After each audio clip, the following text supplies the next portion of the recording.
హనుమకొండ జిల్లా కమలాపూర్ మండలం ఉప్పల్ గ్రామంలో ఆదివారం రోజున Karimnagar MP Bandi Sanjay railway over bridge పనులను పర్యవేక్షించారు. బ్రిడ్జి నిర్మాణం ఎప్పుడు పూర్తవుతుందో అధికారులను వివరాలు అడిగి తెలుసుకున్నారు. త్వరగా బ్రిడ్జి నిర్మాణం పూర్తి చేసి ప్రజలకు అందుబాటులోకి తీసుకురావాలని అధికారులను బండి సంజయ్ కోరారు.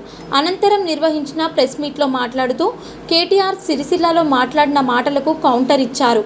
తాగి రాష్ట్రాన్ని నడిపిన కేసీఆర్ బార్ షాప్ పెట్టుకోవాలని, ఎప్పుడూ ముస్లింల గురించి మాట్లాడే కేటీఆర్ మసీదు కట్టుకొని ప్రతిరోజు నమాజ్ చేసుకోవాలని ఈ సందర్భంగా బండి సంజయ్ కేటీఆర్ను విమర్శించారు.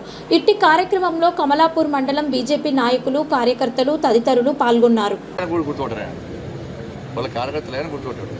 ఇలా కేసీఆర్ కొడుకు మురిగినాడు చేసినారా మనకు బల్బు బాగా ఎక్కింది, కన్నకవరం తలకాయ ఎక్కింది బాగా. నోరు హద్దులో పెట్టుకోవాలి. బండి సంజయ్ హిందుత్వం కోసం మాట్లాడితే, ధర్మం గురించి మాట్లాడితే నేత మఠం పెట్టుకున్నాడు. మీ అయ్య బాగా తాగి ప్రజలకు అందుబాటులో లేకుండా ఫామ్ హౌస్ ఉన్నాడు. మరి మీ అయ్య బార్ పెట్టుకోవాలి. మీ అయ్య ముఖ్యమంత్రి పదవి ఎందుకు? ఏం పెట్టుకోవాలి? మీ అయ్య తాగి ఉండడానికి ఏం కావాలి? బార్ పెట్టుకోవాలి, బతకాలి. నువ్వు ఊరికే తుర్కోల గురించి మాడతావు, హిందుత్వం గురించి వ్యతిరేకం మాడతావు, ఉద్యోగం నమ్మవు. నువ్వు మసీదు కట్టుకో. మరి నువ్వు ఒక మసీదు కట్టుకో. నీ అయ్య బార్ పెట్టుకోమని నువ్వు మసీదు కట్టుకో, నువ్వు పెట్టుకో, గడ్డం పెంచుకో, నమాజ్ చేయ రోజు. ఏది పడుతుంది మొగితే నీ ప్రభుత్వం ఉందని అహంకారం ఉండదు నీకు.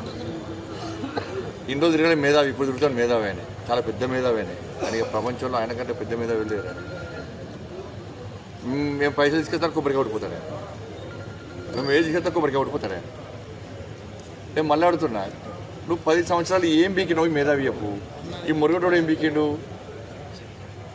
నీ 10 సంవత్సరాల్లో నువ్వు ఎంపీ ఉన్నప్పుడు నువ్వు పాండవుని బాగా మురిగినా, బాగా మాట్లాడితే రోడ్ వచ్చిందా? మరి ఏమన్నా నువ్వు మాట్లాడితే ఆరోగ్యం వచ్చిందా? నువ్వు మాడితే రైల్వే స్టేషన్ అభివృద్ధి జరిగిందా?